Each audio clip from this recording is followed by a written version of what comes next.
दिल्लीतील जेनझी आंदोलकांवर झालेल्या लाठीचार्जच्या मुद्द्यावरून विरोधकांनी अख्खं पावसाळी अधिवेशनामध्ये गोंधळ घातला आणि या गोंधळामुळे पंतप्रधान नरेंद्र मोदी आणि केंद्रीय गृहमंत्री अमित शहा शेवटच्या दिवसापर्यंत अधिवेशनात दिसले नाहीत। पण आता अधिवेशन संपल्यानंतरही राहुल गांधी लाठीचार्ज आणि गोळीबाराचा मुद्दा लावून धरत असल्याचं पाहायला मिळते, कारण राजीनामा होईपर्यंत मोदी शहांना झोपू देणार नाही असा इशाराच काँग्रेसचे नेते राहुल गांधींनी दिलाय।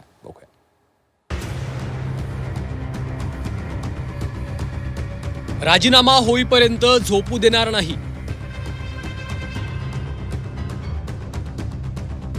राहुल गांधींचा मोदी शहांना थेट इशारा।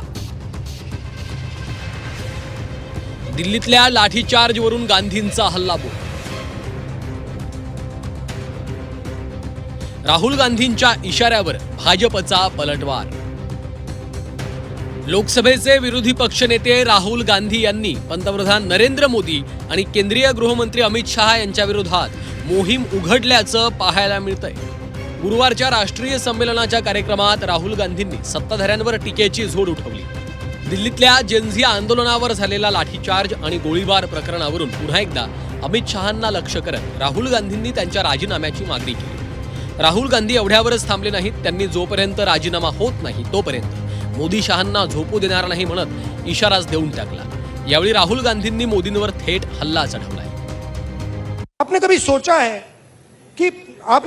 कि प्रधानमंत्री प्रेस कॉन्फ्रेंस क्यों नहीं करते हैं?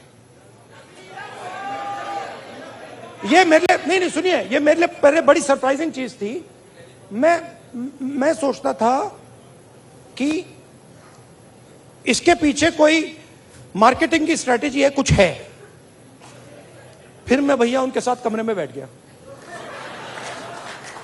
5 मिनट और बात समझ आ गई, भाई ये तो जा ही नहीं सकता मीडिया के सामने,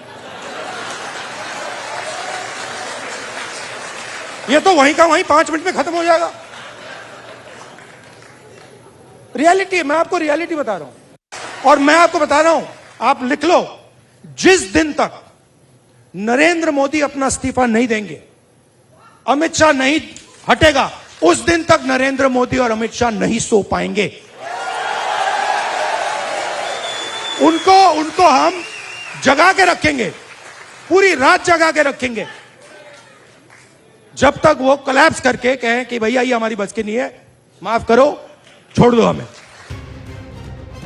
राहुल गांधींच्या या टीकेनंतर ठाकरेंच्या शिवसेनेचे खासदार संजय राऊतांनी मोदी शहांना लक्ष्य केलं। मोदी शहांची आता दिल्ली खाली करण्याची वेळ आली आहे असा टोला राऊतांनी लगावला। तर विरोधकांना देशाची प्रगती सहन होत नसल्याचा टोला उपमुख्यमंत्री एकनाथ शिंदे यांनी लगावला। आता तरी कुठे झोपतायत? चेहरे बघा दोघांचे काळे ठिक्कर पडले।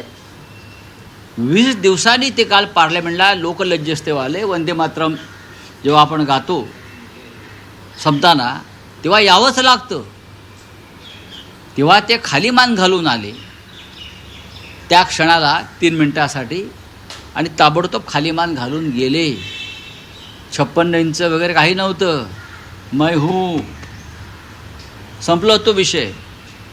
आता दिल्ली खाली करण्याची वेळ आलेली आहे। खरं म्हणजे राहुल गांधी हे देशाचे विरोधी पक्षनेते आहेत आणि विरोधी पक्षनेते एक मोठं जबाबदारीचं पद आहे आणि विरोधी पक्षनेत्यांनी जबाबदारीनेच वागलं पाहिजे।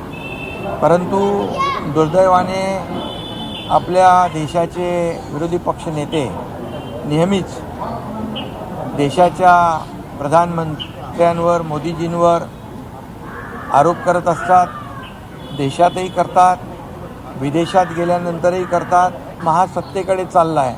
खऱ्या अर्थाने याचा अभिमान आपल्या सर्वांनाच असला पाहिजे, सत्ताधारी पक्षाला पण आणि विरोधी पक्षाला पण।